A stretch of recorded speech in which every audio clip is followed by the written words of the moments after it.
சூரியன் எஃப்எம் நேயர்களுக்கு வணக்கம். இன்றும் விழுதுகள் நிகழ்ச்சியோடு இணைந்திருக்கிறோம். இன்றைய தினம் ஒரு முக்கியமான அரசியல் பிரமுகரை அழைத்து வந்திருக்கிறோம். தமிழ் முற்போக்குடைய தலைவர் முன்னாள் அமைச்சர் மனோ கணேசன் அவர்கள். வணக்கம். வணக்கம் விக்கி. வணக்கம் விழுதுகள். சொல்லுங்கள். தேர்தலில் தோல்வியுற்ற பிறகு அல்லது மக்களால் நிராகரிக்கப்பட்டதுக்கு பிறகு மீண்டும் எதற்காக தேசிய பட்டியலூடாக நாடாளுமன்றத்துக்கு பிரவேசிக்க வேண்டும் என்ற ஒரு கேள்வியை அநேக மாணவர்கள் கேட்கிறார்கள். உங்களுடைய பதில் என்ன? அது பிள்ளை அல்லவா? அப்படி அல்ல. அரசியல்வாதிகள் எங்கு நிராகரிக்கப்படுகிறார்கள்? வெற்றி பெறும் அளவுக்கு வாக்கு பெறவில்லை, அவ்வளவுதானே. நிராகரிக்கப்படவில்லையே, வெற்றி பெறும் அளவுக்கு வாக்கு பெறவில்லை, அவ்வளவுதானே. அப்படி என்றால் பாருங்கள், அரசியல் இலக்குகள் இருக்கின்றனவா? சை பிரேமதாஸ் அவர்கள் 2 முறை ஜனாதிபதியாக வெற்றி பெற வேண்டும் என்ற இலக்கு நிர்ணயித்தார். 2 முறை பிரதமராக வேண்டும் என்ற இலக்கு நிர்ணயித்தார். 4 முறை தோல்வி அடைஞ்சுவிட்டார் அல்லவா? அப்போ அப்படின்ற அவர் வீட்டுக்கு போக வேண்டுமா? அனுரகுமார் திசாநாயக்க எத்தனை முறை போட்டியிட்டார் கட்சியிலே. அவர் கட்சி எத்தனை முறை நாட்டின் ஆட்சி பொறுப்பை பெறுவதற்காக போட்டியிட்டார்கள். பல முறை போட்டிட்டார்கள் அல்லவா? விக்ரமாதித்தனை போல மனம் தளராமல் எழுந்து வந்து தான் இந்த இடத்துக்கு வந்திருக்கிறார்கள். அப்படித்தான் நாங்களும். அது பிரச்சனை இல்லை. அவரவருக்கு அரசியல் இலக்கு இருக்கிறது. ஆக அவ்வளவுதான்.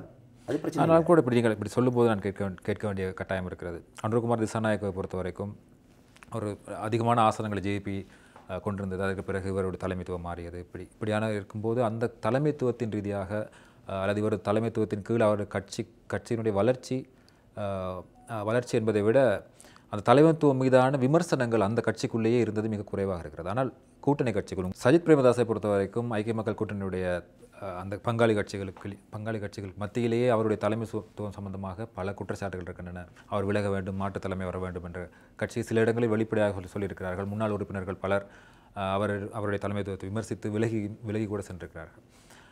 இப்படி பார்க்கும்போது இவர்கள் இருவரையும் ஒப்பிட முடியாது தானே. அதே நேரத்தில் நீங்கள் குறிப்பிட்டது போல இந்த வெற்றி பெறும் அளவுக்கு வாக்கு கிடைக்கவில்லை என்பது கூட இன்னொரு பக்கம் பார்ப்போமாக இருந்தால் வெற்றி பெறும் அளவுக்கு வாக்களிக்கவில்லை என்பதே ஒரு வகையான நிராகரிப்பு தானே. இல்லை, அப்படி அல்ல. அப்படி பார்த்தால் எல்லா கட்சிகளுமே எல்லா அரசியல்வாதிகளுமே ஒரு தேர்தல் வீட்டுக்கு போய்விட வேண்டும். அப்படி அல்ல. இப்போ ஐக்கிய மக்கள் கூட்டணிக்குள்ளே ஒரு தோல்வி அடைந்த பிறகு அந்த எல்லா கட்சியிலுமே ஐக்கிய மக்கள் சக்திக்குள்ளே கூட்டணிக்குள்ளே எல்லா கட்சியிலும் கூட ஒரு தேர்தல் முடிவுக்கு பிறகு முடிவு நெகட்டிவாக எதிர்மறையாக இருக்குமானால் ஏன் அப்படி நிகழ்கிறது தொடர்பாக ஒரு ஆய்வு நிகழும். இப்போ நிகழ்ந்து கொண்டு தான் இருக்கின்றது. ஆய்வு நிகழ்ந்து எங்கே தவறு விட்டு கொண்டு பார்த்து தவறை திருத்திக் கொள்வார்கள். அப்படித்தான் திருத்திக் கொண்டார்கள். இப்போ ஜேவிபி இப்போ என்பிபி ஆகியிருக்கிறது அல்லவா? அவர்கள் திருத்திக் கொண்ட ஒரு தவறு கடந்த கால தவறை திருத்திக் கொண்டிருக்கிறார். இப்போ ஜேவிபி என்ற கடந்த கால வரலாற்றை அழித்து விட்டு தான் என்பிபி என்ற புதிய வரலாற்றை எழுதுகிறார்கள் அவர்கள். அப்படி சஜித் என்ன மாதிரியான செய்வார்? பொறுத்திருந்து பாருங்கள், செய்ய வேண்டும். ஜேவிபி என்பது நீண்ட காலமாக தொடர்ச்சிய முயற்சி பண்ணார்கள். தெரியும் உங்களுக்கு. சோமோகன் சமரசிங்க தலைமையிலே, பிறகு அனுர தலைமையிலே நீண்ட காலம் முயற்சி செய்தார்கள். ஆனால் அவர்கள் முயற்சிக்கு சாதகமான சூழல் எப்படி ஏற்பட்டது என்றால் அறகலை பிறகு ஏற்பட்டது. அறகலை என்ற கிளர்ச்சி பிறகு ஏற்பட்டது. அறகலை அவர்கள் நடத்தவில்லையே, பொதுவாக நடத்தப்பட்டது. என்று அறகலை பிரதான கோஷம் என்ன? 225 பேரும் வீட்டுக்கு போங்கள் என்று சொன்னார்கள். அந்த 225 பேருக்குள்ளே இந்த ஜனாதிபதியும் பிரதமரும் விஜயரத் அமைச்சரும் இருந்தார்கள் அல்லவா? 22 பேரும் சொல்லவில்லை, அவர்கள் 25 பேரும் சொன்னார்கள்.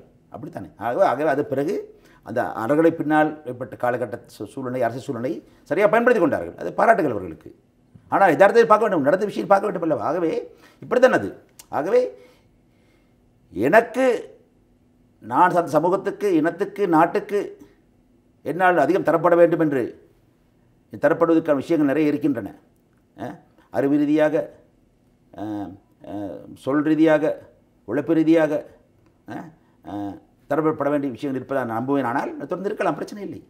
அதோட நான் மட்டுமல்ல, ஒரே ஒரு தேசிய பட்டியல் உறுப்பினர் 29 பேர் இருக்கிறார்களே. இப்போ ஐக்கிய மக்கள் கூட்டணியை பாருங்கள், தேசிய மக்கள் சக்தியை பாருங்களே.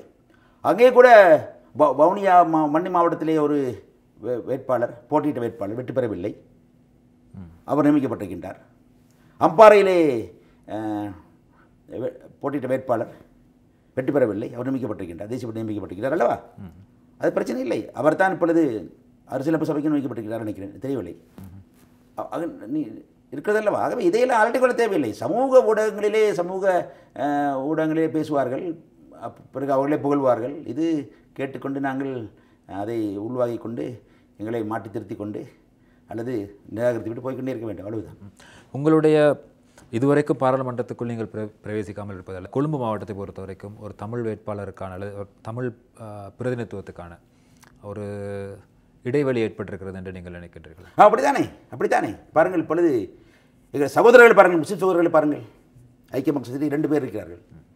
நண்பர் மரிக்காரும் நண்பர் முஜிபுர் ரஹ்மானும் தெரிவிக்கப்பட்டிருக்கின்றார்கள். அதே போல் தேசிய மக்கள் சக்தியிலே ஒருவர் வந்திருக்கிறார். அவர் தான் உபசபாநாயகராக இருக்கிறார் பாராளுமன்றத்தில். அப்படித்தானே இப்போ 3 பேர் இருக்கிறார்கள். அது தவிர கம்பா மாவட்டத்தில் ஒருவர் வந்திருக்கிறாரே, 4வது ஒரு முஸ்லீம் எம்பி இருக்கிறார்.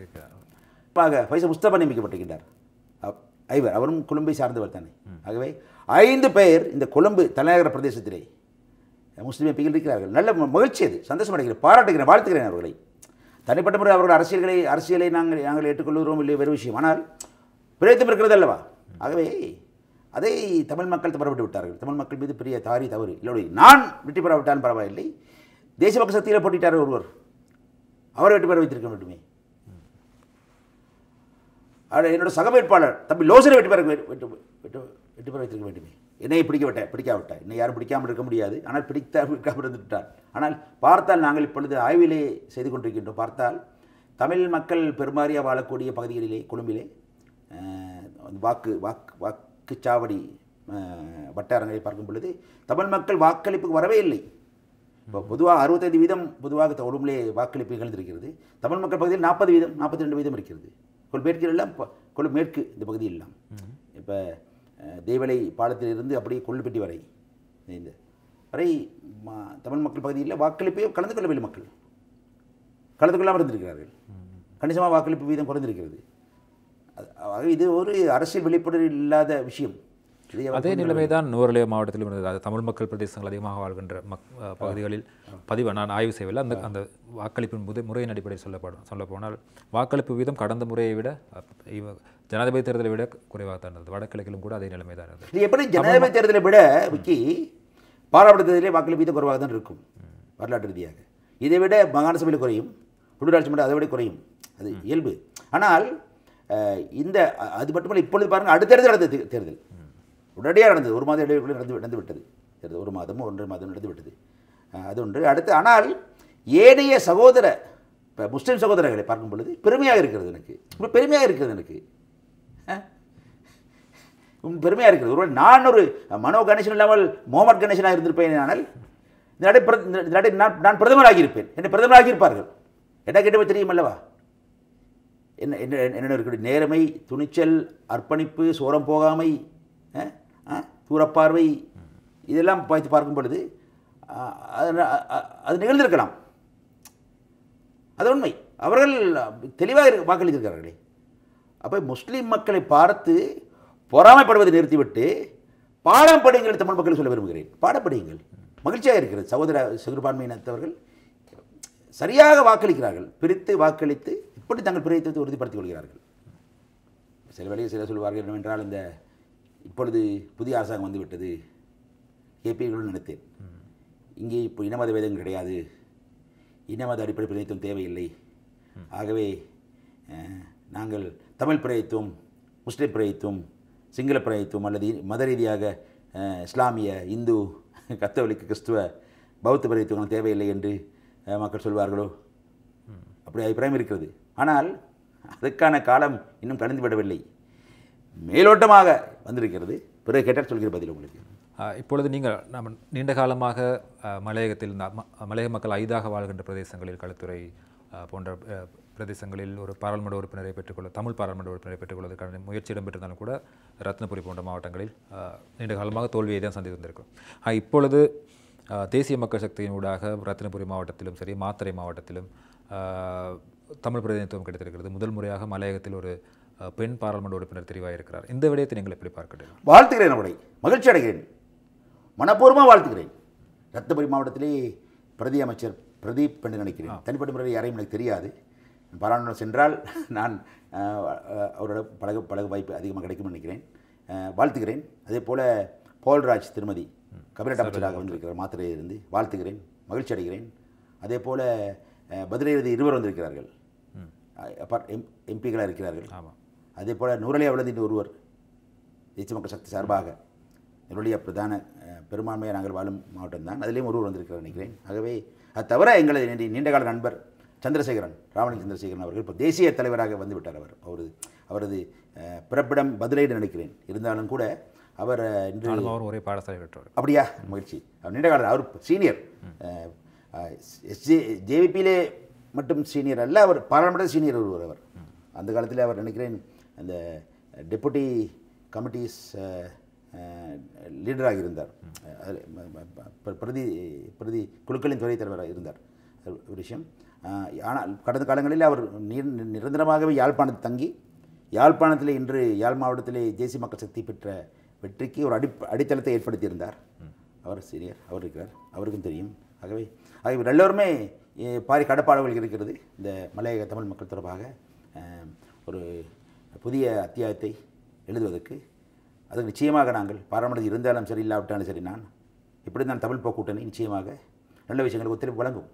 வாழ்த்துக்கிறேன், வரை மனப்பூர்வம் வாழ்த்துக்கிறேன், பிரச்சனை இல்லை. ஆனால் உங்கள் கேள்வியில் ஒன்று சொல்ல வேண்டும். இப்பொழுது இப்போ திருமதி போல்ராஜ் அவர்களும் சரி, பிரதி அமைச்சரும் சரி, அவர்கள் அதே போல் பதிலிலும் சரி, அந்த அந்த அவர்கள் எம்பிக்களாக வெற்றி பெற்ற பொழுது அவர்களுக்கு நிறைய சிங்கள வாக்குகள் கிடைத்திருக்கின்றன. அது அவர்கள் கட்சி அமைப்பு. அந்த மாதிரியான ஒரு சந்தர்ப்பம், சந்தோஷமான சந்தர்ப்பம் ஐக்கிய மக்கள் கூட்டணிக்குள்ளேயோ ஐக்கிய தேசிய கூட்டணிக்குள்ளேயோ ஏனைய கட்சிகளுக்குள்ளே வருவதில்லை. இங்கே வந்தால் எங்களுக்குரிய விருப்ப வாக்குகளையும் பறித்துக்கொண்டு போவார்களே தவிர சிங்கள வாக்குகள் தரமாட்டார்கள். காரணம் அது கட்சி அமைப்பு அப்படி. இப்போ விடுதலை புலிகளின் ஒரு இயக்கம் இருந்தது அல்லவா, அவரது அரசியல் கட்சியும் இருந்தது அல்லவா, விடுதலை புலிகள் மக்கள் முன்னணி இருந்தது அல்லவா. அந்த மாதிரி கட்சிகள்லாம் கார்டு பேஸ் பார்ட்டி, தொண்டர்களை அடிப்படையாக கொண்ட கட்சிகள், கட்டுப்பாடு இருக்கிறது. இந்த பகுதியிலே இவர்களுக்கு வாக்களியுங்கள், இவர்களுக்கு வாக்களி சொன்னால் வாக்களிப்பார்கள். அந்த கட்சியின் தலைமைத்துவத்தின் பணிப்புரையை ஏற்று செயல்படுவார்கள். அதுதான் கட்சி முறைமை. அது இந்தியாவில் கூட பாருங்கள், ஏறக்குறைய பிஜேபி அப்படித்தான் இருக்குது. பிஜேபிக்குள்ளே இருக்கக்கூடிய இந்த ஆர்எஸ்எஸ் என்ற இயக்கம் அப்படித்தான் அது வழி நடத்துகிறது. ஆனால் இந்தளவு ஆனாலும் பிஜேபி என்பது வேறு கட்சி, ஜனநாயக கட்சி. ஆர்எஸ்எஸ் உள்ளே இருக்கிறது. அது ஆர்எஸ்எஸ்ஸின் அனுமதி இல்லாமல் பிஜேபி தலைமைத்துவத்துக்கு வர முடியாது. அது மாதிரி தான் கார்டு பேஸ் பார்ட்டி. அதில் நல்ல விஷயங்கள் இருக்கின்றன, தீய விஷயங்கள் இருக்கின்றன. நல்ல விஷயம் பற்றி பார்ப்போம் நாங்கள். ஆகவே நடக்கும். ஆகவே இப்போ மாத்திரையிலெல்லாம் தமிழ் மக்கள் ஜனத்தொகை 10,000 கூட இல்லையே, ஜனத்தொகை இல்லையே. அவர் கணிசமான வாக்குகளை பெற்று வந்திருக்கிறாரு. மகிழ்ச்சியான விஷயம் அல்லவா சிங்கள மக்கள் வாக்கு. அதன் காரணமாக தான் அவர்கள் சொல்கிறார்களா தெரியவில்லை, இந்த இன ரீதியான பிரதிநிதித்துவத்தை விடுத்து அப்பால் செல்ல வேண்டும் என்ற. இல்லை, அப்பால் செல்ல நல்லது, நான் பாராட்டுகிறேன். அப்பால் செல்ல நல்லது. தமிழ் போ கூட்டணி இருக்கிறது, இலங்கை தமிழரசு கட்சி இருக்கிறது, ஸ்ரீலங்கா முஸ்லீம் காங்கிரஸ் இருக்கிறது. இந்த இன மத ரீதியாக கட்சிகள் இருக்கின்றன. ஏன் எங்களுக்கு என்ன நோயா, மனநோயா? இல்லையே. தமிழ் மக்களுக்கு தமிழர் என்ற காரணத்தினாலே விசேட பிரச்சனைகள் இருக்கின்றன, முஸ்லிம் மக்களுக்கு இருக்கின்றன, சிங்கள பௌத்தர் அல்லாத நிலை மக்களுக்கு ஒரு இனக்குழுக்கும் மத குழுக்களும் இருக்கின்றன. அதான் யதார்த்தம் அல்லவா? அது என்று இல்லாமல் போகிறதோ அப்பொழுது தனித்துவமான மத ரீதியான இன ரீதியான கட்சிகளுக்கு அவசியமே கிடையாது. எங்களை போன்ற அரசியல்வாதிகளுக்கு தேவையில்லை. நான் அரசியல் அப்போதான் அரசியல் ஓய்வுபட்டு போவேன், நான் தேவையில்லையே. இப்பொழுது மேல் மட்டத்தில் அப்படி மாற்றம் வருவதாக தோன்றுகிறது. நல்ல விஷயம், பாராட்டுகிறேன். நண்பர் அனுரகுமார திசாநாயக்க வானத்தில் இறங்கி வந்த தலைவரை போல பேசுகிறார், நடந்து கொள்கிறார், செயல்படுகிறார். கடந்த காலங்களில் பாராளுமன்றம் இருக்கும் பொழுது எனக்கு நன்றாக தெரியும். அவரை நெருங்கிய நண்பர் எனக்கு. அவர் நானும் 2 பேரும் நெருங்கிய நண்பர்கள். அருகருகில் தான், ஏறக்குறை அருகருகில் தான் வந்திருந்தோம். நிறைய விஷயங்கள் பரிமாறி இருக்கிறோம். அவர் இந்தியாவில் சென்று வந்தார். தான் இந்திய அரசாங்க அழைப்பை ஏற்று அந்த காலத்தில். இப்பொழுது செல்வார், அடுத்த வாரம் செல்கிறார் நினைக்கிறேன். இப்போ ஜனாதிபதியாக செல்கிறார். இப்போ அன்று ஜேவிபி தலைவராக, என்பிபி தலைவராக சென்று வந்தார். அந்த பிறகு நான் அவரை கேட்டேன், இந்தியாவில் என்ன நடந்ததுன்னு கேட்டேன். நிறைய விஷயம் சொன்னார். பகிரங்கமாக ஊடகங்களே பேச முடியாத கதை. கடைசியாக சுருக்கமாக சொன்னார். அதை விவரித்தார். என்னவென்றால், மனோ லோக வெனசுனா, இந்தியாத் வெனசுனா, அபித் வெனசுனவா. மனோ, உலகம் மாறி இருக்கிறது, இந்தியா மாறி இருக்கிறது, ஆக நாங்கள் மாறுகிறோம் என்று சொன்னார். நல்ல விஷயம். இது மாற்றம் வர வேண்டும். மாற்றம் வருவது என்பதை தவிர எல்லாம் மாறிய தீரும். சந்திரனுக்கு சூழலின் கீழே, அது உண்மை, படித்தவர்கள் தானே. ஆகவே என்ன சொல்கிறேன் என்றால், அனுரகுமார திசாநாயக்க அவரின் கூற்றை மாத்திரம் அடிப்படை வைத்துக்கொண்டு நாங்கள் உடனடியாக தமிழர்களுக்கும் முஸ்லீம்களுக்கும், தமிழர்கள் என்றால் மலைய தமிழர்களுக்கும், ஈழத்தமிழர்களுக்கும், முஸ்லீம்களுக்கும், ஏனைய சிங்கள பௌத்தர் அல்லாத சிறுபான்மையினர்களுக்கும் தனித்துவான பிரச்சனைகள் இல்லை என்ற முடிவுக்கு அவசரப்பட்டு வர முடியாது. அப்படி பிரச்சனை இல்லாமல் எல்லோருக்கும் ஒரே மாதிரி தான் பிரச்சனை வரும் ஒரே மாதிரி கணிக்கப்படுவார்கள் என்ற காலபெருமான நல்ல விஷயம், வாழ்த்து வரவேற்கிறேன். ஆனால் அப்படி இல்லை, அவசரப்பட விட வேண்டாம். அதுவரைக்கும் தமிழ் பிரயத்தம் இருக்க வேண்டும், தமிழ் கட்சி இருக்க வேண்டும். அது உண்மை. நிறைய பிரச்சனை வரிசைப்படுத்தி சொல்லலாம். அதான் நான் சொல்ல வந்த விஷயம். கதையின் அளவாக கிடைத்த அந்த தெளிவு அதுதான். தேசிய மக்கள் சக்தியினுடைய அரசாங்கம் தனது ஆட்சியை தொடர்ந்து ஒரு மாத காலமாகிறது. இதுவரைக்கும் நீங்கள் பார்த்த அளவில் அவர்களுடைய செயற்பாடுகள் எந்த அளவுக்கு என்ன மாதிரியாக இருக்கிறது? இல்லை, அவசரப்பட்டு சொல்ல முடியாது. திருப்தின்மையும் இருக்கிறது. ஆனாலும் கூட ஒரு 6 மாதம் பொறுத்து இருக்க வேண்டும் அல்லவா? 6 மாதம் என்றால் பாராளுமன்ற தேர்தலில் அல்ல, அனுர ஆட்சி பொறுப்பேற்ற காலத்திலிருந்து. செப்டம்பர் என்றால் மார்ச் 21 நினைக்கிறேன். மார்ச் 21 வரை 6 மாதம் ஆகிறது. 6 மாதமாவது அவர்களுக்கு அவகாசம் வழங்க வேண்டும் என்று நான் நாகரிகமாக நினைக்கிறேன், அரசியல் நாகரிகத்தோடு நினைக்கிறேன். பார்ப்போம். இந்த IMF உடன்படிக்கை சம்பந்தமாக இந்த அரசாங்கம் நேர்மையாக நடந்து கொண்டது என்று நீங்கள் நினைக்கின்றனர்? அதாவது ஏற்கனவே சொன்னது போலவே நடந்து கொண்டிருக்கிறது? இல்லை, இந்த மாதிரி விஷயங்களில் அரசியலிலே நேர்மை என்று எதை நாங்கள் விவரிக்கிறோம் என்று தெரியவில்லை. ஒருவேளை கொள்கை ரீதியாக அவர்கள் IMF-ஐ நிராகரித்திருக்கலாம். நடைமுறையில் நிராகரிக்க முடியாத நிலைமை அவர்கள் யதார்த்தத்தை அங்கு அமர்ந்த பிறகு உணர்ந்திருக்கலாம். அவர்கள் அப்படிதான் நடந்து நினைக்கிறேன். அந்த IMF பேச்சுவார்த்தை மேஜில் அமர்ந்த பொழுது நாங்கள் இலங்கை அரசாங்கத்தில் உடன்பாடு கண்டிருக்கின்றோம். அது ரணிலா, அனுரையா, பெசிலா, கோட்டாவா என்பது முக்கியம் அல்ல. we are dealing with government of Sri Lanka at the time. ஆகவே இந்த உடன்பாடுகளை நீங்கள் நிறைவேற்ற வேண்டும். அவை உங்களது வரவு செலவு திட்டத்திலே பிரதிபலிக்கப்பட வேண்டும். அப்படி செய்தால் நாங்கள் உங்களுடன் இருக்கிறோம், இல்லாவிட்டால் குட் பை சென்று வருகிறோம் என்று சொன்னார்களாம். கோல்டன் ஹேண்ட் ஷேக் தந்து சொல்வார்கள். இந்த அரசு பணிகளில் இருப்பவர்களை விடுவிக்க வேண்டும் என்றால் கோல்டன் ஹேண்ட் ஷேக் சொல்வார்கள். சுயாதீனமாகவே ஓய்வடைவது, ஓய்வு பெற்றுக்கொண்டு ஒரு கொடுப்பதை வாங்கி கொண்டு சென்று விடுவது, அப்படி சுய விருப்பத்துடன் செல்வது தயாராக இருந்தார்களாம் அவர்கள். நாங்கள் உங்களுக்கு பலவந்தமாக இங்கே வந்து உங்களிடம் தொடர்பாடுகள் நடத்தி கடன் தர வேண்டும் என்று கட்டாயம் கிடையாது எங்களுக்கு. நாங்கள் எங்கள் நிலைப்பாடு இது, இதை ஏற்றுக்கொள்ள முடியாவிட்டால் நாங்கள் போய்விடுவோம் சொன்னார்களாம். போனால் ஆபத்து தானே, உடனடியாக அவரது நிபந்தனைகள் உடன்படி வேண்டிய கடப்பாடு இருக்கிறது. ஆனால் கூட இந்த ரிவ்யூ ஒன்று இருக்கிறது, ரிவ்யூ ஒரு முறையும் அந்த டிரான்ச் அந்த தவணை பணம் தரப்படும் பொழுது அது சம்பந்தமாக சில விஷயங்களை ரிவ்யூ பண்ணலாம், மீளாவை செய்யலாம். அது மீளாவை என்பது அடிப்படை நியமங்களை மீற முடியாது. அடிப்படை நியமங்கள் சில இருக்கின்றன, மீற முடியாது. அதாவது இப்போ இந்த மேலும் இலங்கையிலே பொருளாதார ரீதியாக மத்திய வங்கி நினைத்த மாதிரி கடந்த காலங்களைப் போல பணம் அச்சடிக்க முடியாது, அரசாங்க ஊழியர் தொகையை அதிகரிக்க முடியாது, வீல் விரயங்களை ஏற்படுத்திக் கொள்ள முடியாது, மற்றும் இந்த ஊழல் செயல்பாடுகளை அனுமதிக்க முடியாது. டிரான்ஸ்பேரன்சி, வெளிப்படைத்தன்மை இருக்க வேண்டும். எல்லா விதமான செயல்பாடுகள் போன்ற பல வரிசையாக உங்களுக்கு தெரியும் இருக்கு, அவற்றெல்லாம் மீற முடியாது. அதை மீறக்கூடாது என்று நான் நினைக்கிறேன். அவற்றையும் மாற்றி அமைப்பதாக தான் தேர்தல் காலத்தில் சொல்லப்பட்டிருந்தது. ஆமாம். இப்போ தேர்தல் காலத்திலேயே தேசிய மக்கள் சக்தியில் தலைவர் உட்பட எல்லோருமே வந்து நிறைய பேசினார்கள். தேர்தல் கால பேச்சு என்பது ஒரு எங்களுக்கு தெரியும் அல்லவா, எல்லா கட்சியிலும் நீங்களும் பேசுகிறீர்கள், அளவுக்கு பேர் பேசுவார்கள். நான் அளவுக்கு பேர் பேசுவதாக நினைக்கவில்லை, நான் கவனமாக தான் பேசுவேன். என்னை உயர்த்தி கொண்டு சொல்லவில்லை, நான் எப்பொழுதும் அதில் கவனமாக தான் இருக்கிறேன். உங்களை போன்ற ஊடகவியாளர்கள் தேர்தல் காலத்தில் அழைத்து வந்து அமர வைத்து விட்டு துண்டில் போடுவதை போல கேள்வி கேட்டாலும் கூட கவனமாக தான் இருப்பதாக நினைக்கிறேன் நான். அது வேறு விஷயம், விடுங்கள். அதில் சொன்னார்கள் அவர்கள். இப்பொழுது பாருங்கள், இப்போ தேசிய மக்கள் சக்திக்குள்ள பெரிய பிரச்சனை என்னவென்றால், இது கேட்டுக்கொள்ளக்கூடிய அந்த கட்சியின் தமிழ் உறுப்பினர்களோடு அறிவார்கள், ஏற்றுக்கொள்ள வேண்டும் நினைக்கிறேன். அவர்களது பேச்சு மூலமாக ஏற்படுத்தக்கூடிய ஒரு வளையம் ஒன்று இருக்கிறது, ஒரு கூண்டு ஒன்று இருக்குது. அந்த கூண்டு தான் அவர்களுக்கு பெரிய ஒரு சிறையாக இருக்கிறது. அந்த கூண்டுக்குள்ளே தான் கூண்டு கிளியாக இருக்கிறார் அவர்கள். இப்பொழுது எதிர்க்கட்சிகள் மூலமாக அல்ல, அவர்களது செயல்பாடு காரணமாக அதீதமான எதிர்பார்ப்புகளை மக்கள் தந்து விட்டார்கள்.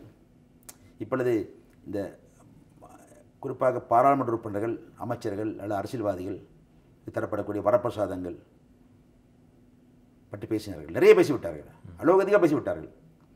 ஆனால் இப்பொழுது பார்க்கும்போது நடைமுறையில் பார்க்கும் பொழுது அந்த சொன்ன விஷயங்களுக்கு புதிய அர்த்தங்கள் கற்பிக்கிறார்கள். எனக்கு தெரியும், சில இடங்களில் அவர்கள் எம்பிக்களுக்கும் வீடு தேவையில்லை, வாகனம் தேவையில்லை, பொது போக்குவரத்திலே நாம் பயணிப்போம் என்று சொன்னார்கள். நடைமுறை சாத்தியமானது அல்ல.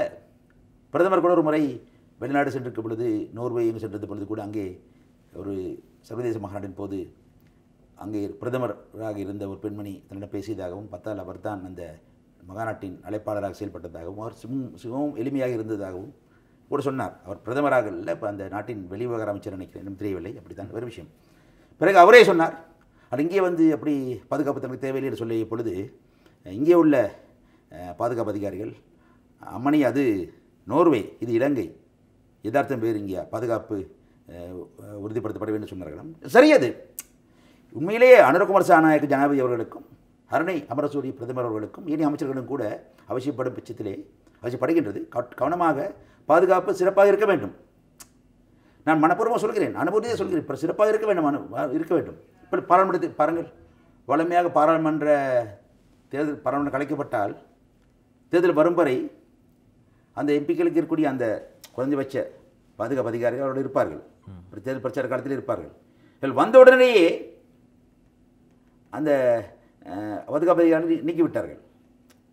அது சரியான செயற்பாடு அல்ல. ஏனென்றால் பாதுகாப்பு அதிகாரிகள் என்பது கதவை திறப்பதற்கும் மூடுவதற்கும் வீட்டிலே தனிப்பட்ட குடும்ப வேலைகளை செய்வதற்குமாக அல்ல. அப்படி பயன்படுத்தி கொண்ட அரசியல்வாதிகள் இருக்கிறார்கள். நான் அப்படி அல்ல, நான் செய்வதில்லை, நான் அப்படி அல்ல. அவர் கடமையைத்தான் அவர் செய்வார்கள். ஏன்னா அரசியல்வாதிகள் சொல்லும் பொழுது நாங்கள் பாராளுமன்றத்திலும் போய் பல விதமான கருத்துக்களை வெளிப்படுத்தியிருப்போம், ஈடுபட்டிருப்போம். ஆனால் அவற்றை எல்லாம் கண்டு எதிரிகள் நாடு முழுக்க உருவாகியிருப்பார்கள். ஆகவே தேர்தல் போன்ற காலகட்டங்களிலே இன்னும் நெருக்கடி அதிகமாகும். அந்த வேளையில் பாதுகாப்பு அதிகாரிகள் இல்லாவிட்டால் பாதுகாப்பு பிரச்சனை ஏற்பட வாய்ப்பு இருக்கிறது.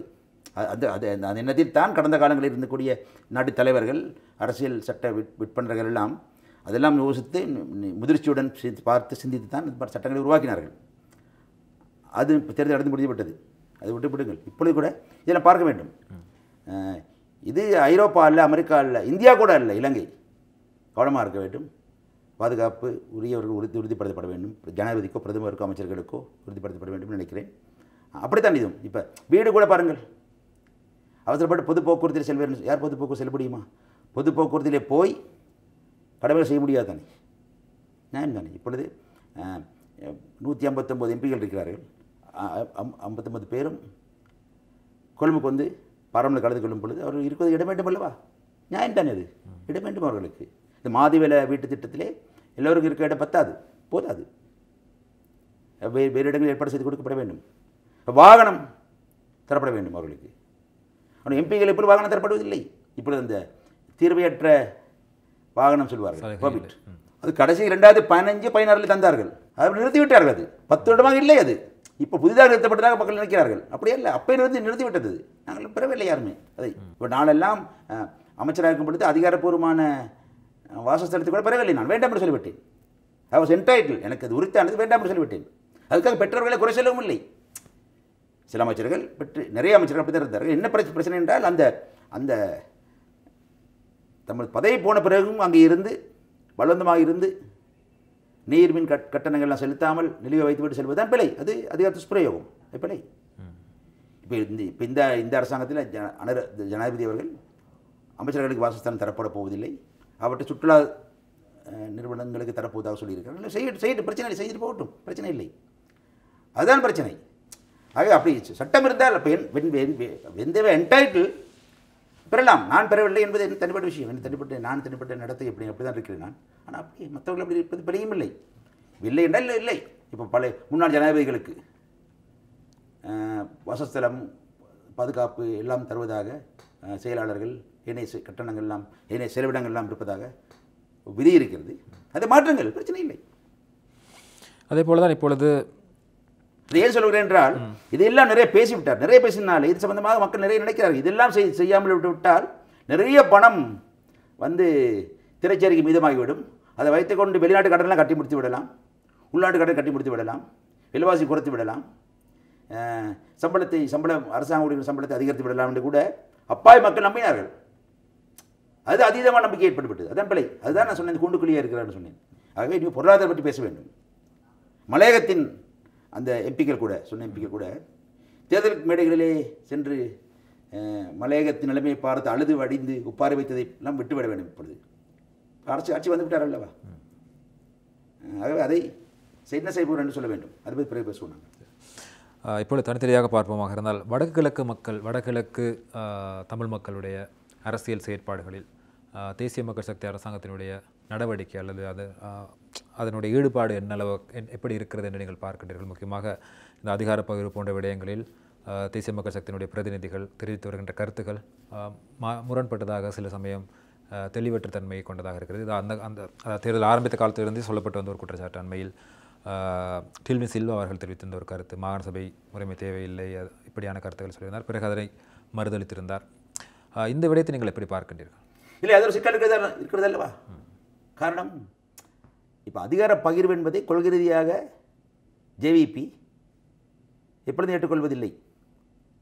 இப்போ இந்த 13 திருத்தம் தொடர்பாக கூட நண்பர் அனுரகுமார திசாநாயக்க பாராளுமன்றத்தில் இருக்கும் பொழுது, கடைசியாக தேர்தலுக்கு முன்னாலே, ஜனாதிபதி தேர்தலுக்கு சில வாரங்களுக்கு முன்னாலே என்று சொல்லலாம், சொல்லியிருந்தார், நாங்கள் இந்த அதிகார பகிர்வு என்பதை அல்லது 13 திருத்தத்தையோ கொள்கிறதே ஏற்கவில்லை. ஆனால் இந்த 13 திருத்தம் என்பது மாகாண சபைகள் என்பன தமிழ் மக்கள் போராட்ட காரணமாகத்தான் இலங்கை அரசியல் பரப்புக்குள்ளே நுழைந்தது. ஆக அதை எதுக்க போவதும் இல்லை என்று சொன்னார். நான் சமீபத்திலே அந்த டில்வின் சில்வா சொல்லி சர்ச்சைக்குரிய கருத்து வந்த பொழுது அதை நான் எனது அறிக்கையிலே கூறியிருந்தேன் நினைக்கிறேன். உங்களுக்கு தெரியும், உங்களது ஊடகத்தில் வந்திருக்கும் நினைக்கிறேன், சொன்னேன். அது சொன்னார் அவர். எனக்கு மட்டுமல்ல, பல தமிழ் தலைவர்களுக்கு சொல்லியிருக்கிறார் வார்த்தை. அப்போ ஜேவிபியின் பிரபல அரசியல் பிரவேசம் 80களில் இறுதியில் நடந்த பொழுது மாகாண சபைக்கு எதிராகத்தானே அவர்கள் களம் இறங்கினார்கள். பெரிய கலவரம் நடந்தது தென்னிலங்கையில். 50-60 பேர் இறந்து போனார்கள், கொல்லப்பட்டார்கள். பல அரசு தரப்பிலும் கொல்லப்பட்டார்கள். அவர்களது ஜேவிபியின் வன்முறை இயக்கத்தின் மூலமாக கொல்லப்பட்டார்கள். நடந்தது அது எதாவது யார் மறுக்க முடியாது. அவர்களுடைய வரலாறு அப்படித்தான் இருக்கிறது. இப்பொழுது அப்படி அல்ல, நாங்கள் 13 அப்படியே இருக்கும், புதிய அரசியலமைப்பு வந்த பிறகு அதிலே தீர்வை தந்த பிறகு 13 அகற்றுவோம் என்று தர்க்கரீதியாக சொல்கிறார்கள். அப்படியே வரக்கூடிய தீர்வு என்ன 13 விட அதிகமானதா, சமஷ்டியா? தெரியவில்லை. போய் சொல்ல வேண்டும் அவர்கள் தான், அவர்களது தமிழ் பிரதிகள் போய் சொல்ல வேண்டும். சமஷ்டி என்பதற்கும் இல்லை என்று தான் சொல்கிறார்கள். ஆமாம், இல்லை என்னவென்றால் பாருங்கள், இப்போ 13 திருத்தம் என்பது அரசியலமைப்பு முரணானதல்ல என்று வழக்கு வந்த பொழுது அந்த நேரத்தில் ஜேஆர் ஜெயலலிதா காலத்தில் மொத்தம் 9 நீதிபதிகள் பெஞ்ச் அவர்களது அமர்விலே 5 பேர் இல்லை என்றும் 4 பேர் ஆம் என்றும் சொன்னார்கள். 100 எழுத தப்பித்தது. அதாவது இந்த ஒற்றையாட்சி முறைமை கீழே இருக்கக்கூடிய அதிகபட்ச அதிகார பகிர்வு தான் இது என்பதாக அது வர்ணிக்கப்பட்டிருக்கிறது. சட்டப்படி அப்படி தான் இருக்கிறது. ஆகவே இதை விட அதிகம் என்றால் சமஷ்டியாக தான் ஆக வேண்டும், ஒற்றையாட்சி முறை மறுக்கப்பட வேண்டும். அதே தரப்போரால் தெரியவில்லை. ஆகவே இப்போ யாழ் மாவட்டத்தில், வன்னி மாவட்டத்தில், கிழக்கு மாநிலத்தில், திருகோணமலையிலே, மட்டக்களப்பிலே, அம்பாறையில் இருந்தெல்லாம் தமிழ் மக்களால் வாக்களித்து தெரிவு செய்யப்பட்ட தேசிய மக்கள் சக்தியின் எம்பிக்கள் தான் இதை பதிலளிக்க வேண்டும். அவர்களுக்கு அந்த கடப்பாடு இருக்கிறது, கட்டாய கடப்பாடு இருக்கிறது, சொல்ல வேண்டும். அவர்கள் மக்கள் வாக்களித்து விட்டார்கள், நாங்கள் தேசிய மக்கள் சக்தி என்று தப்ப முடியாது. அது மக்களின், ஏனென்றால் மாகாண சபை என்பது 9 மாகாணங்களுக்கு உறுத்தானது அல்லவா? நாங்கள் அதை பற்றி பேசுகிறோம். ஆனால் அன்றே சொன்னார் என்னிடம், அது வந்ததே தமிழ் மக்களை போராட்டக்காரமாக சொன்னார். தமிழ் மக்கள் போராட்டம் என்ன? ஆயுத போராட்டம் அல்ல, விடுதலை படைகளின் போராட்டம், ஏனைய பல இயக்கங்களின் போராட்டம், தமிழ் மக்களின் தொடர்ச்சியான வடகிழக்கில் ஈழத்தமிழ் சகோதரர்களின் தொடர்ச்சியான அரசியல் போராட்டங்கள், தந்தை செல்வா அமிர்தலிங்கம் நடந்தது அல்லவா? ஆகவே அந்த மாகாணங்களிலிருந்து தெரிவு செய்யப்படக்கூடிய தமிழ் எம்பிக்கள், தேசிய மக்கள் சக்தி எம்பிக்களுக்கு பாரி கடப்பாடு இருக்கிறது. தவிர இப்பொழுது ஆகிய இலங்கை தமிழரசு கட்சியின் 8 எம்பிக்கள் இருக்கிறார்கள். நண்பர் கஜர் பொன்னம்பலம் இருக்கிறார், இப்படி பலர் இருக்கிறார்கள் அல்லவா? இவர்களுக்கு அவர்கள் நிலைப்பாடு தெளிவாக இருக்கிறார் இருப்பதை நினைக்கிறேன். ஆனால் இவர்களுக்கு நிலைப்பாடு இருக்கிறது, சொல்ல வேண்டும். அது முக்கியம். வடகிழக்கு பொறுத்தவரை அதிகார பகிர்வு முக்கியமானது. தவிர துணை பிரச்சனைகள் இருக்கின்றன, காணாமல் போன பிரச்சனை, அரசியல் கைதிகள் பிரச்சனை, இராணுவம் அகற்றப்பட வேண்டும், இராணுவம் கையகப்படுத்தக்கூடிய நிலங்கள், காணிகள் விடுவிக்கப்பட வேண்டும் என்றெல்லாம் இருக்கிறது. அதெல்லாம் செய்ய வேண்டும். நீண்ட பட்டியல் இருக்கிறது. இந்த காலம் இப்பொழுது வசந்த காலத்துக்கு ஒரு காலையில் நிறுத்தி இருக்கிறோம் அல்லவா? காலையில் நிறைத்து விட்டேன் அல்லவா? மார்ச் 21 வரை 6 மாத காலம் வசந்த காலமாக நாங்கள் கணிப்போம். 22ஆம் தேதியிலிருந்து பேசுவோம். அதேபோல் மலையக தமிழர்கள் விடயத்தில் பொதுவாக மலையக விடயத்தில் இந்த அரசாங்கத்தினுடைய செயற்பாடு, இந்த அரசாங்கத்தினுடைய கொள்கை என்ன மாதிரியாக இருக்கிறது? அங்கே புறப்படுத்திருக்கிறது எனக்கு பாருங்கள். உடற்படுத்துகள் வேண்டும். மலைய மக்களை பொறுத்தவரையிலே மிக பிரதானமான கோரிக்கை, அங்கே எப்படி அதிகார பகிர்வு போல இங்கே பிரதான கோரிக்கை காணி உரிமை. காணி உரிமை காணி உரிமை தான். முதலாவது காணி உரிமை, இரண்டாவது காணி உரிமை, மூன்றாவது காணி உரிமை தான். காணி உரிமை கிடைத்துவிட்டால் மலைய தமிழ் மக்களின், குறிப்பாக பெருந்தோட்டத்தில் வாழக்கூடிய மலைய மக்களின் குடியுரிமை முழுமையடையும். முழுமையடையாது. மலைய தமிழர்கள் சொல்லப்படுகிற பெருந்தோட்டம் வாழ்கிறவர்கள் அல்ல. ஏற்கனவே 15-16 லட்சம் பேர் இருக்கிறார்கள். ஒரு 9, 7, 8, 9 லட்சம் பேர் பெருந்தோட்டங்களில் வாழ்கிறார்கள். அதில் 1.5 லட்சம் பேர் தான் தொழிலாளிகளாக இருக்கிறார்கள். ஏன் அங்கே வாழ்கிறார்கள், வாழ்ந்து வெளியிலே வேலை செய்கிறார்கள், கொழும்பில் வேலை செய்கிறார்கள், குடும்பம் அங்கீகரிக்க வேலை செய்கிறார்கள், வெளிநாடுகள் வேலை செய்கிறார்கள். இதெல்லாம் சரியான முறையில் எங்களது தேசிய மக்கள் சக்தியின் தமிழ் கௌரவ எம்பிக்கள், கௌரவ அமைச்சர்கள் கவனத்தில் கொள்ள வேண்டும். இப்படி நான் தேசிய மக்கள் சக்தியின் வடகிழக்கு எம்பிக்களை சொன்னேன், அது எப்படி இவர்களுக்கு பெரிய கடப்பாடு இருக்கிறது. நாங்கள் ஜேவிபி, நாங்கள் தேசிய மக்கள் சக்தி என்பிபி என்று தப்ப முடியாது. இப்போ பாருங்கள், நேற்று முந்தின நாள் சிக்கல் வந்தது அல்லவா, மாடி வீடு திட்டத்தை பற்றி தேசிய பெருந்தோட்டத்துறையின் அமைச்சின் செயலாளர் பிரபாத் சந்திரகீர்த்தி என்பவர் மாடி வீடு திட்டம் தான் நாங்கள் அங்கே முன்னெடுக்கப் போகிறோம் என்று கூறியிருக்கிறார். முன்னெடுப்பது குறித்து ஆராய்வதாக. எனக்கு பிரதாப் முக்கியம் இல்லை, பிரதீப் தான் முக்கியம். எனக்கு பிரதீப் தான் எங்கள் அமைச்சர். இப்போ நாங்கள் வேறு கட்சியாக இருந்தால் எங்கள் அமைச்சர் அவர் தானே. அங்கே அது அந்த குறிப்பிட்ட துறையில் அமைச்சராக இருக்கிறார். அவர் வெளியில் வந்து 8 முதல் நாள் எனக்கு தனிப்பட்ட அவர் தெரியாது, இதுதான் சொல்கிறேன். இல்லை அப்படி அல்ல முடிவெடுக்கப்படவில்லை சொல்வது நல்ல விஷயம். அந்த முதுகெலும்பு இருக்க வேண்டும், அதை வரவேற்கிறேன். செயலாளர் பிரதாப் சந்திரகீர்த்தியினுடைய செவியில் அல்லது எமது ஊடகத்துக்கு வழங்கியிருந்த செவியில் குறிப்பிட்ட விடயம், அதாவது உறுதியாக இப்படி ஒரு தீர்மானம் எடுக்கப்பட்டிருக்கிறது என்று சொல்லவில்லை, இப்படியே இது குறித்து ஆராயப்படுகிறது என்று சொல்லியிருந்தார். அதைவிட கரிசனையான ஒரு விடயம் இருக்கிறது என்னவென்றால், இந்த 7 PHS காணிகள் வழங்கப்படும் போது இந்த திட்டத்தை முன்னெடுப்போமாக இருந்தால் காணி பற்றாக்குறை ஏற்படும், சரியாக மலையகத்தில் இருக்கின்ற காணிகள் இல்லாமல் போய்விடும், குறைந்துவிடும் என்ற மாதிரியான ஒரு கருத்தை சொல்லியிருந்தார். அதன் காரணமாக தான் இப்படியான மாற்று யோசனைகளை ஆராய்வதாக குறிப்பிட்டிருந்தார். இப்போ நீங்கள் குறிப்பிட்டது போல காணி உரிமை என்ற விடயம் இதன் கீழ் கேள்விக்குள்ளாக்கப்படும் வாய்ப்பு இருக்கிறது. ஆமாம் ஆமாம்.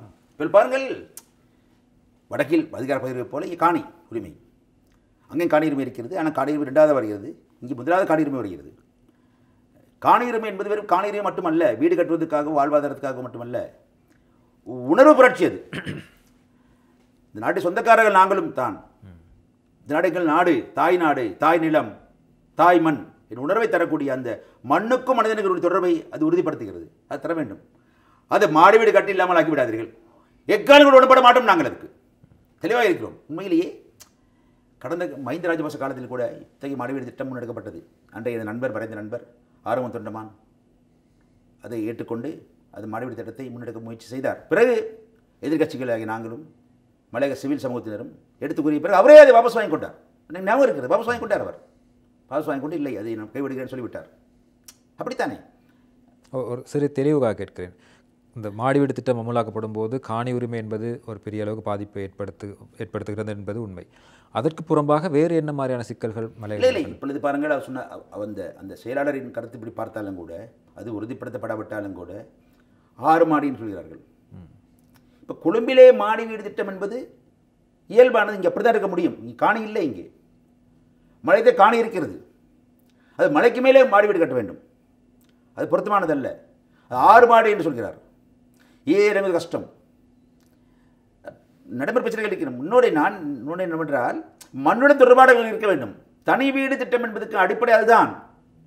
நாங்கள் தொழில்நுட்ப கூட்டணி நல்லாட்சி காலத்திலே முன்னின்று உழைத்து அமைச்சரவை பத்திரம் சமர்ப்பித்து அதிகாரத்தை பெற்றுக்கொண்டு தனி வீடு திட்டத்தை உருவாக்கிய காரணம் என்ன? மண்ணுடன் மனிதனுக்கு, மலையக தமிழனுக்கு மண்ணுடன் அந்த தொடர்பாடலை, உறவை நாங்கள் உறுதிப்படுத்தினோம். அது இந்த கூற்றின் பின்னாலே பாரிய ஒரு உணர்வு இருக்கிறது, புரிந்து கொள்ள வேண்டும். நாங்கள் வாடகைக்கு வந்தவர்கள் அல்ல, நாடு சொந்தக்காரர்கள். உணவுகளை ஏற்படுத்துகிறது. மாடி வீடு என்று சொல்லும் பொழுது மீண்டும் ஒரு கொத்தனியாக இப்படி நீண்ட வரிசையில் இருந்தார்களோ, லைன் சொன்னார்களோ, இது மேலே இருக்க போகிறார்கள். இப்படி சமாந்தரமாக இல்லாமல் கிடையாக இருக்க போகிறார்கள். அகலாங்காக இருந்தவர்கள் நெட்டாங்காக இருக்க போகிறார்கள். அது பிழை, செய்ய வேண்டாம். அது ஒரு சமூகத்தை அவமானப்படுத்தும் வேலை. இதை தயவு செய்து நண்பர் ராமலிங்க சந்திரசேகரன், நண்பர் பிரதீப், அமைச்சர் சரோஜா அவர்கள் மற்றும் அந்த பதிலையில் இருக்கக்கூடிய 2 எம்பிக்கள் பேர் சரி ஞாபகம் வரவில்லை எனக்கு. அதே போல் நுவரெலியா மாவட்டத்தில் ஒரு எம்பி இருக்கிறார். இவர்கள் எல்லாம் ஒன்றாக சேர்ந்து பேச வேண்டும். மலையகத்தின் சிவில் சமூகத்தில் அமர்ந்து பேச வேண்டும். அது மட்டுமல்ல, மலையகத்தின் எதிர்கட்சி நாங்கள் இருக்கிறோம். தமிழ் கூட்டணியாக இருக்கலாம், இலங்கை தொழிலாளர் காங்கிரஸாக இருக்கலாம். நாங்கள் தயாராக வந்து அமர்ந்து பேசுவோம். பேசி ஒரு சாத்தியமான முடிவு வருவோம். பிரச்சனை இல்லை. நாங்கள் எதிரணித்தான், பிரச்சனை இல்லை. நீங்கள் ஆளுமணி, அதிகாரம் உங்களிடம் இருக்கிறது. ஆனால் நாங்கள் ஆலோசனை போகிறோம். நீங்கள் அனுபவம் இருக்கிறது அல்லவா, இப்படி பார்த்தோம் என்று. அதே போல் அந்த பிரதாப் சந்திரகீர்த்தியினுடைய கூற்றில் இன்னும் ஒரு முக்கியமான விடயம் சொல்லப்பட்டிருந்தது. அது நீங்களும் கூட கடந்த காலங்களில் முன்வைத்த ஒரு கோரிக்கையாக இருக்கிறது. அதாவது மலையக தோட்டப்பகுதியில் இருக்கின்ற மக்களை அதே இடத்தில் குடியமர்த்துவதா அல்லது அவர்களை வேறு நகரங்களுக்கு அருகில் கொண்டு வந்து ஒரு கிராமங்களாக மாற்றி குடியமர்த்துவதா என்பது குறித்து ஆராயப்படுவதாக சொல்லியிருந்தார். நல்லது தானே, அப்படி சொல்லி நல்லது. நான் ஏற்கனவே நாங்கள் சொல்லியிருக்கிறோம், எங்களது மலையக சாசனத்திலே சாற்றிலே சொல்லப்பட்டிருக்கிறது. மக்கள் விரும்புவார்களே ஆனால் அவர்களை அழைத்து வந்து சாலையோரங்களிலே அவர்களுக்கு காணி வழங்கி அங்கே அவர்களுக்கு வாழ்வதற்கான வீடமைத்து வாழ்வதற்கான வாய்ப்பை வழங்க வேண்டும். உண்மையான தேசிய நீரோட்டம் என்றால் அதுதான். இப்பொழுது பாருங்கள், மக்கள் ஒதுக்கப்பட்டிருக்கின்றார்கள். எங்கள் அவிசாவளையில் இருந்து கூட தெருந்தோட்டங்கள் கூட மக்கள் ஒதுக்கப்பட்டிருக்கின்றார்கள். அவிசாவளைக்கு நான் ஒரு மணத்தை செல்ல விடுவேன்.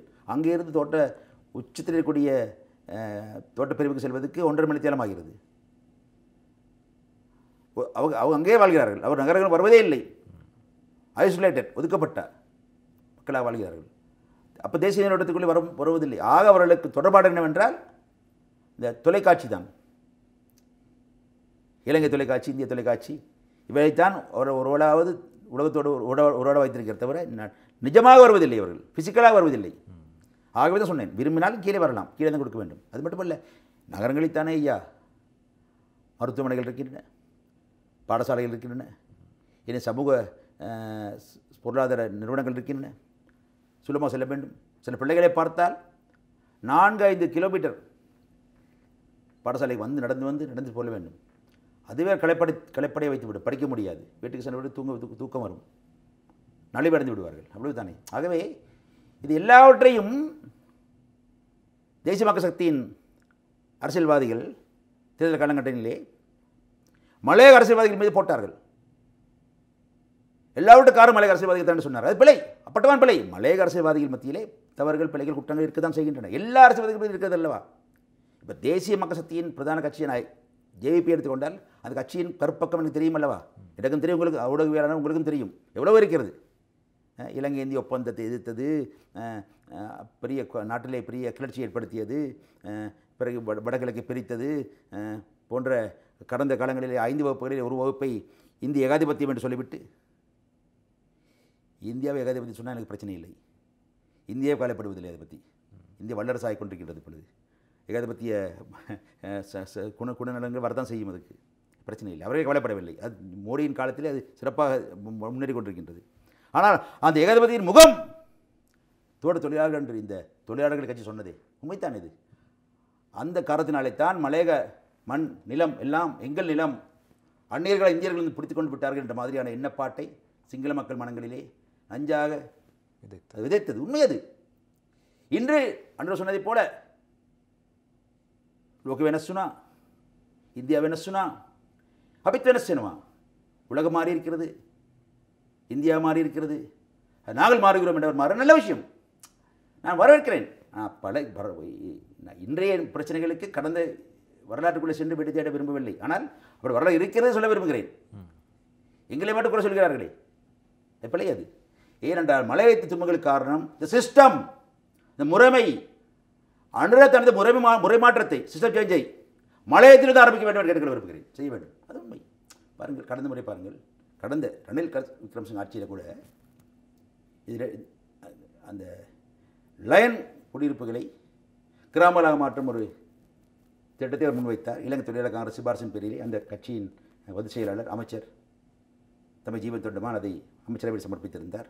ரணில் எங்களுக்கு எங்களை அழைத்து பேசும்போது நாங்கள் முற்றாக நிராகரித்தாலும் கூட அது ஒரு முயற்சி அல்லவா, அது ஒரு முயற்சி, அவருடைய முயற்சி.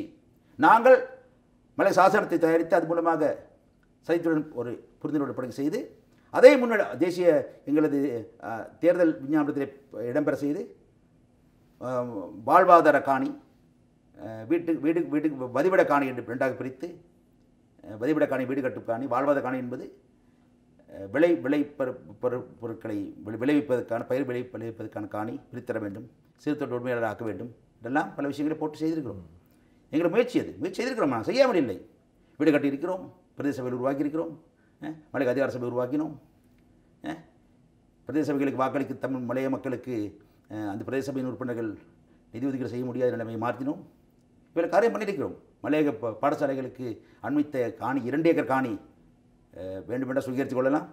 இல்லை அமைச்சரவையிலே எடுக்கப்பட்ட முடிவுகள் இன்னொரு அமைச்சர் முடிவின் மூலமாக மாற்ற முடியும். இதை இன்றைய தேசிய மக்கள் சக்தியின் எம்பிக்கள் நடைமுறையாக்க வேண்டும். எங்கெங்கே தமிழ் பாடசாலைகளுக்கு இடம் தேவையோ அங்கே எல்லாம் இந்த சட்டத்தை பயன்படுத்தி, சட்டமேற்கனவே இருக்கிறது, அமைச்சரவை முடிவு இருக்கிறது, அதை பயன்படுத்தி கொண்டு இடம் பெற்றுக் கொடுக்க வேண்டும். செய்யுங்கள். நாங்கள் சும்மா இருக்கவில்லை, நான் ஒன்றுமே செய்யவில்லை என்று மேடையில் வந்து அழுது ஒப்பாரி வைப்பது பிழை. அப்படி அல்ல, அது பிழை. தவறு எங்கே இருக்கிற சிஸ்டம் உருவாது காரணம் நீங்களும் காரணம். நாட்டில் கூட சிக்கல் பெரும்பாலான கட்சிகள் ஜேபி உட்பட எல்லாம் சேர்ந்து எங்கள் அந்நியர்களாக பார்த்து இனவாதத்தை கக்கி அப்பா சிங்கள மக்களை மனங்களை நெஞ்ச விதித்து நீங்கள் காரணம், நீங்கள் தான் முதல் காரணம். நாங்கள் உடன் காரணமாக இருக்கலாம். நான் அல்ல, நான் அப்படி இல்லை. ஆனால் எனக்கு தெரியும், என்ன பண்ணி தெரியும் தானே. ஆனால் அங்கே சில கட்சிகள் நம்ம கட்சி அப்படி இல்லை. முற்போக்கான கட்சி, அது முற்போக்கு சிந்தனையில் உருவாக்கப்பட்ட கட்சி. நிறைய காரியங்கள் பண்ணியிருக்கிறோம், நாங்கள் தெரியவில்லை இருக்கும். ஆனால் இளைய தொழிலாளர் காங்கிரஸை கூட பல விமர்சனங்கள் இருக்கின்றன. ஆனால் அவர்களும் செய்தார்கள் தானே.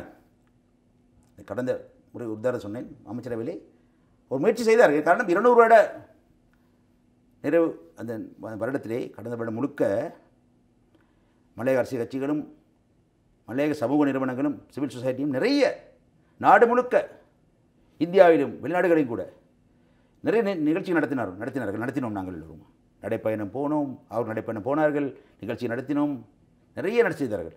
அந்த எங்களது அந்த குரல் அரசாங்கத்தையும் செவிகளிலும் சென்று ரணில் விக்ரம் ஜனாதிபதியும் செயல்பட வைத்து, இளைஞர்களுடைய வெளிநாட்டு தூதர்களையும் செயல்பட வைத்து எல்லோருமே அதில் அக்கறை காட்டினார்கள். தானே அது பிரதான கோஷம் என்ன? காணி உரிமை. அதை அடிப்படை வைத்துக் கொண்டு தான் நாங்கள் இதை சாசனத்தை உருவாக்கினோம். ஹீதோக்கா அங்கு ஒரு முயற்சி செய்தார்கள்.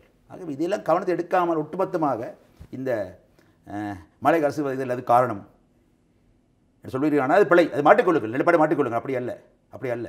பிள்ளைகள் எல்லா இடத்திலும் இருக்கிறது. உங்கள் மத்தியிலும் இருக்கிறது, எங்கள் மத்தியிலும் இருக்கிறது, எல்லா மத்தியிலும் இருக்கிறது. மாட்டிக்கொள்ளுங்கள். ஆகவே அதை செய்யுங்கள். ஒத்துழைப்பு வழங்கும் நிச்சயமாக. இப்போ நீங்கள் தான் அரசாங்கம் செய்யுங்கள். அடுத்தடுத்து 2 தேர்தல் நடைபெற்று முடிந்ததுக்கு பிறகு அடுத்து பெரும்பாலும் மார்ச் ஏப்ரல் மாதம் அளவில் உள்ளாட்சி மன்ற தேர்தல்கள் நடைபெறுவதற்கான வாய்ப்பு இருப்பதாக சொல்லப்படுகிறது. அந்த தேர்தலில் தமிழ் முற்போக்கு கூட்டணியுடைய நகர்வு என்னவாக இருக்க போகிறது? அப்படித்தான் முடிவு எடுக்க வேண்டும். பொறுத்திருந்து பாருங்கள், பார்ப்போம். இதே கூட்டணியுடன் சேர்ந்து பயணிக்கும் எண்ணம் இருக்கிறதா? இல்லை, இப்பொழுது நாங்கள் ஐக்கிய மக்கள் கூட்டணிக்குள்ளே தானே இருக்கிறோம். ஆகவே அதுக்குள்ளேயே நாங்கள் நிறைய அந்த கடந்த தேர்தல்களிலே, ஜனாதிபதி தேர்தலிலே, பாராளுமன்ற தேர்தலில் நிகழ்ந்த இழப்புகள், வெற்றி அடையாமை காரணங்கள் எல்லாம் ஆய்வு செய்து கொண்டிருக்கின்றோம். அந்த ஆய்வு முடிவில் தான் நாங்கள் அடுத்த எதிர்கால பயணத்தின் பற்றிய முடிவை உறுதியாக எடுக்க வேண்டும். பொறுத்திருந்து பார்ப்போம்.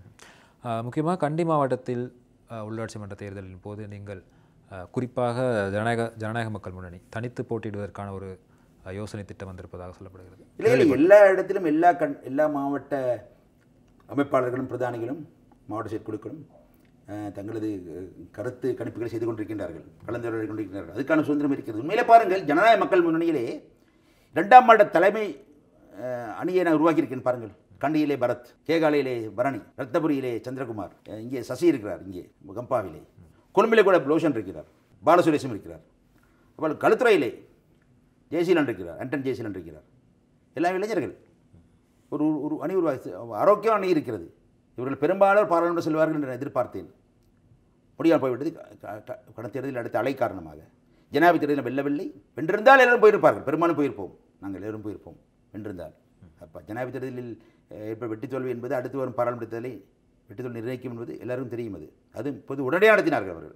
ஒரு கடந்த 2015 போல ஒரு தாமதி நடத்தியிருந்தால் பிரச்சனை இல்லை. அப்படி இல்லை, உடனே ஒரு மாதத்துக்கு நடத்தி விட்டார்கள், பாராளுமன்ற கழித்து விட்டார்கள். அது வேறு விஷயம். ஆகவே அணி இருக்கிறது பாருங்கள். ஆகவே எல்லா மாவட்டங்களிலும் களுத்துறையும் சரி, கம்பாவும் சரி, கொழும்பும் சரி, கண்டியும் சரி, ரத்தபுரி செயற்கைக்காலையும் சரி, எல்லா இடத்துலையுமே மாவட்ட செயற்குழுக்கள் இருக்கின்றன. மாத்திரையில் கூட இருக்கிறது. இந்த குழுக்கள் என்ன செய்கின்றன? மக்கள் மத்தியில் என்ன மாதிரியான வேலைகளை செய்கின்றன? இல்லை, மக்களோட தான் இருக்கிறார்கள். மக்களோட இருந்து அவர் மக்களை மாவட்ட செயலடி என்பது பலமண்டல சில சொல்வார்கள். பலமண்டல செயலடி செயற்குழு என்பது மாவட்ட செயற்குழு. எல்லா கட்சியிலும் இருக்கிறது. அது இங்கே எல்லா மாவட்டம் முழுக்க இருக்கக்கூடிய எல்லா வட்டாரங்களிலிருந்து வலயங்களிலும் இருந்து பிரதிகள் அங்கே இருக்கிறார்கள். முற்போக்கு கூட்டணியுடைய 3 கட்சிகள் எடுத்து பார்க்கும்போது மலையக மக்கள் முன்னணியாக இருக்கலாம், மற்ற பக்கம் தேசிய தோட்ட தொழிலாளர் சங்கமாக இருக்கலாம். இந்த கட்சிகள் சம்பந்தமாக மக்கள் மத்தியில் இருந்து அது நல்ல விடயமாகவும் இருக்கலாம், விமர்சனங்களாகவும் இருக்கலாம். ஏதோ ஒரு வகையில் இந்த கட்சிகள் பற்றிய பேச்சு மக்கள் மத்தியில், அடிப்படை மக்கள் மத்தியில் அல்லது உறுப்பினர்கள் அல்லாத மக்கள் மத்தியிலேயே இடம்பெற்றிருக்கிறது. ஆனால் ஜனநாயக மக்கள் முன்னணி என்ற உங்களுடைய கட்சி சம்பந்தமான அப்படியான பேச்சுகள், அப்படியான கருத்துக்கள் மக்கள் மத்தியிலிருந்து வருவது மிக குறைவாக இருக்கிறது. இதற்கு என்ன காரணம்? இல்லை, காரணம் என்றால் தேசிய தொழிலாளர் சங்கம் அல்லது மலைய மக்கள் முன்னணி என்பவை நுவரெலியா மாவட்டத்தை பிரபலமாக அடிப்படையாக கொண்ட தளமாக கொண்ட கட்சிகள். நுவரெலியா மாவட்டத்தில் தமிழ் மக்கள் பிரதானமாக வாழக்கூடிய, மலைய தமிழ் பிரதானமாக பெரும்பான்மை வாழக்கூடிய மாவட்டங்கள் இருக்கிற காரணத்தினால அது பற்றிய கதை பேச்சுகள் அடிக்கடி வரும். நாங்கள் தான் நுவரெலியா மட்டுமல்ல மலையகம் என்பது நுவரெலியா மட்டுமல்ல, நீங்கள் ஏற்றுக்கொள்வீர்கள் நினைக்கிறேன், மட்டுமல்ல பதுளை அந்த பக்கம், இங்கே ரத்தபுரி, கேகாலை, களுத்துறை, கொழும்பு, மாத்தளை, கண்டி எல்லாம் சேர்த்து தான் மலையகம் என்ற ஒரு அரசியல் கருத்தை நடைமுறையில் கொண்டு வந்தவர்கள் நாங்கள் தான். ஆக நான் தமிழ் போக்கூட்டு தலைவராகவும் ஜனநாயக மக்கள் தலைவராக இருக்கின்ற காரணத்தினாலே ஜனநாயக மக்கள் முன்னணி தமிழ் கூட்டணியா என்ற மாதிரியான ஒரு மயக்கம் மக்கள் மத்தியில் இருக்கும். அதான் காரணமாக இருக்கும்.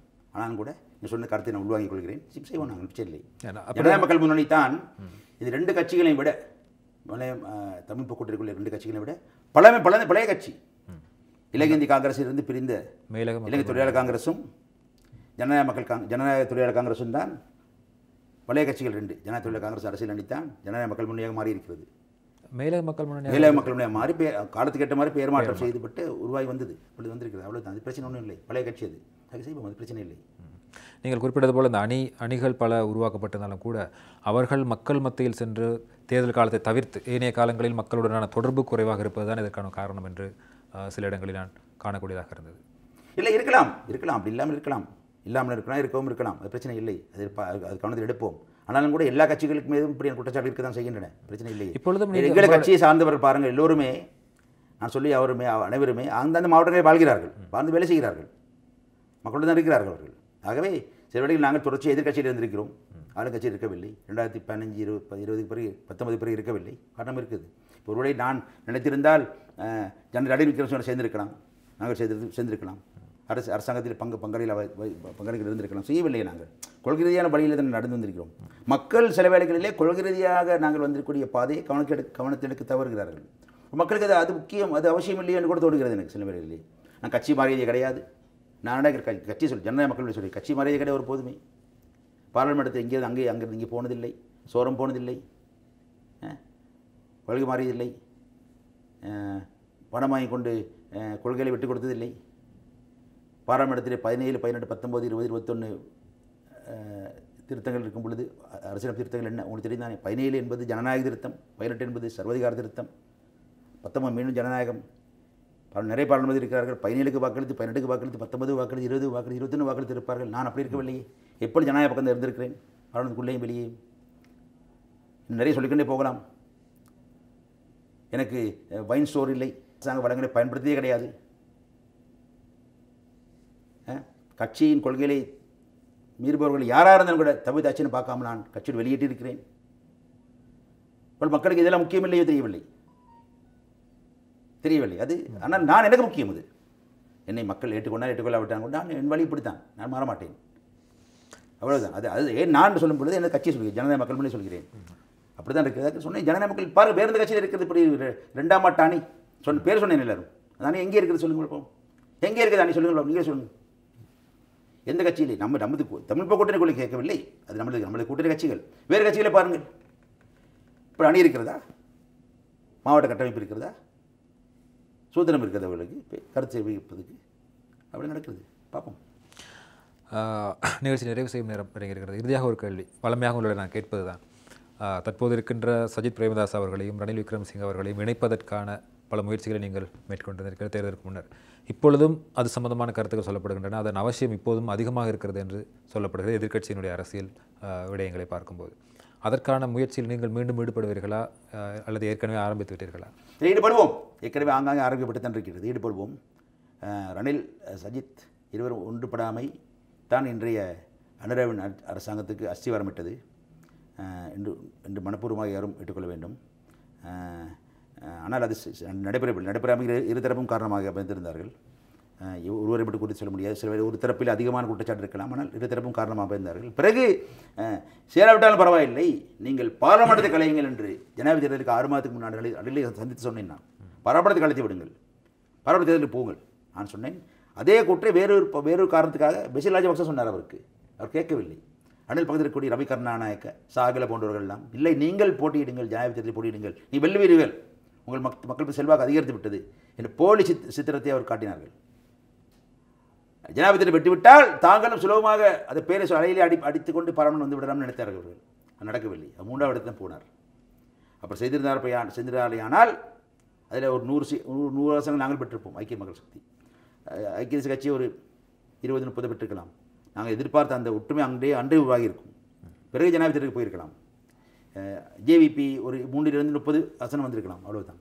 ஆனால் இருவரும் சேர்ந்து தான் பிரிந்து நின்று செங்கம்பளம் பிரித்து அனுரவை ஜனாதிபதி ஆகிவிட்டார்கள். மக்களும் அங்கே சென்று விட்டார்கள், அவ்வளவுதான். ஆகவே இது நடந்து முடித்து விட்டது. வரலாறு அதில் பாடம் படிக்க வேண்டும். ஆகவே அத்தகைய முயற்சி செய்யப்பட வேண்டும். ஆனால் எக்காரணம் கொண்டும் ஊழல்வாதிகளை, திருடர்களை, கொள்ளையர்களை, அதிகார துஷ்பிரயோகம் செய்தவர்களை, அரசு சொத்துக்களை அபரிதமாக அபகரித்து வசப்படுத்தியவர்களை இணைத்துக்கொள்ள முடியாது. சஜித் பிரேமதாசவின் தோல்விக்கு முக்கியமான காரணம் ஒன்று இருக்கிறது. பல காரணம் சொன்னாங்க. இப்போ நாங்கள் 5 இருக்கிறோம். ஒரு வகைத்தொகையின்றி மொட்டு கட்சி சார்ந்த பலரை இணைத்துக் கொண்டது. எவரிடம் கேட்காமல் கொள்ளாமல் இணைத்துக் கொண்டார். நல்ல எண்ணத்தில் இணைத்துக் கொண்டார். அவர் டிட் குட் ஃபைத். ஆனால் பிழையது. அது எந்த வரவையும் தரவில்லை, செலவை தான் ஏற்படுத்திவிட்டது.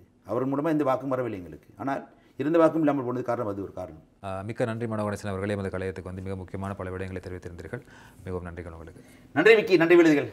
நன்றி நேயர்களே, இத்தோடு நிகழ்ச்சி நிறைவு பெறுகிறது. மீண்டும் அடுத்த வாரம் சந்திப்போம். அதுவரைக்கும் நிகழ்ச்சி தயாரிப்பாளர் பிரதீப்புடன் விடைபெற்று செல்லும் நான் பரமேஸ்வரன் விக்னேஸ்வரன். வணக்கம்.